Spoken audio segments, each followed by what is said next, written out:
Mark, obviously the weather's hitting. Have you had to reschedule training?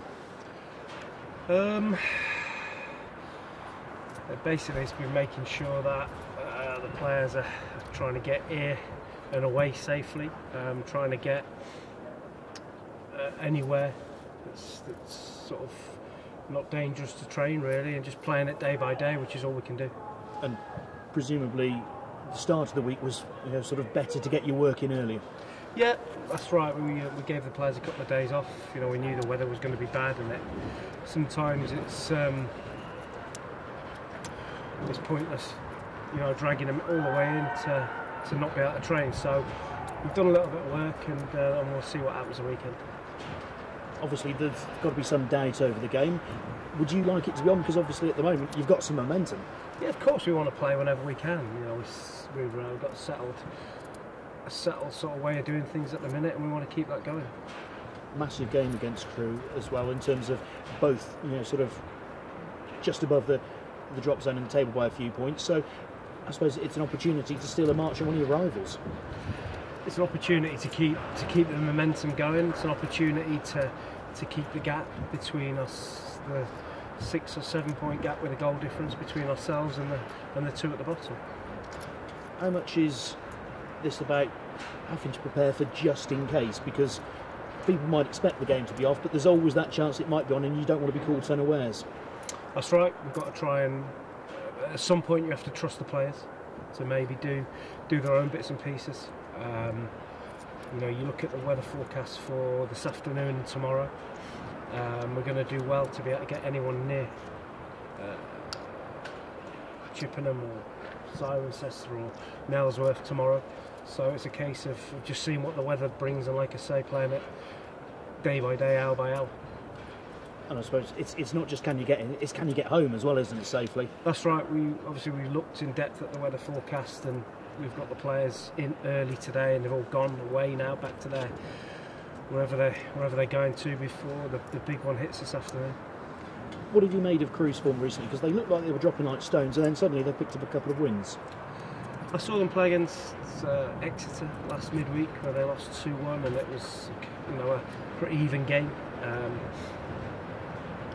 Like anybody can beat anybody, and that's been shown.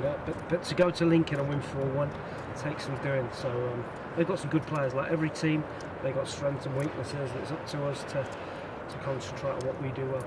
I suppose it's just on the day, isn't it, purely? It is on the day, and we have a way that we want to do things, and we try and emphasise that and try and get a foothold in the game and see what happens. Having changed the way that the team play a bit and got the results of that, can you look to build added layers on that and sort of take it forward again? Of course, the results are all important, and we have to first and foremost give ourselves a chance in the games by being as robust as we can, being as organised as we can, and giving ourselves a platform to go on and win a game. But if you look at the game last Saturday, we still played an awful lot of football to be able to go on and win the game. And to beat a team like Crawley 2-0, both your strikers score, clean sheet, and for it almost to be routine, that says how far you've come. Well, that's right. We had a way that we wanted to do it last week, and we were quite dominant, and that was pleasing. Injuries, how's the squad? All good, clean bill of health. And that just must be fantastic at this time of year. That's right. We want to, we've got a midweek game next week, weather permitting, so we've got a few games coming up, so we've got to make sure everybody's fresh.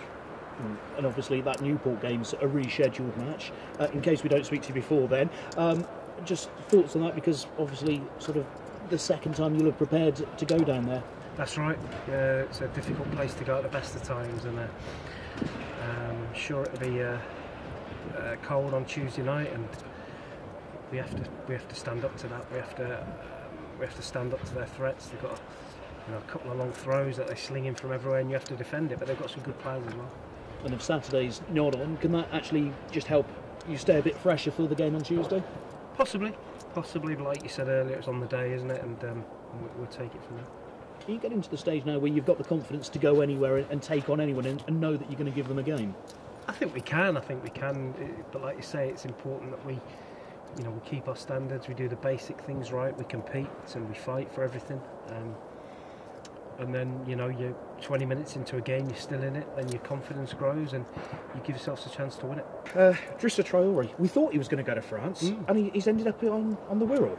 Unless there's somewhere in France called Tranmere, and I'm surprised because he was desperate to go back to France for family reasons, and crying in my office that he had to go back to look after his family, and we helped that along, and he goes to Tranmere, but hey, that's football, isn't it? Last time I looked on a map, Tranmere was further away from France than Nailsworth. There you go, but we tried to look after Drissa to help enable him go back to France financially. Signs for Tranmere, but nothing surprises you.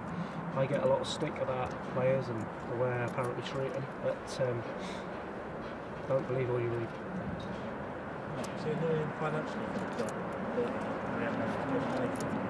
Not really, because Drissa had been circulated a few times and we hadn't had any inquiries for him, apart from Maidstone and Eastleigh, I think. So they're not going to pay money for him. So sometimes it's a case of cutting your losses and saving the wages till the end of the season.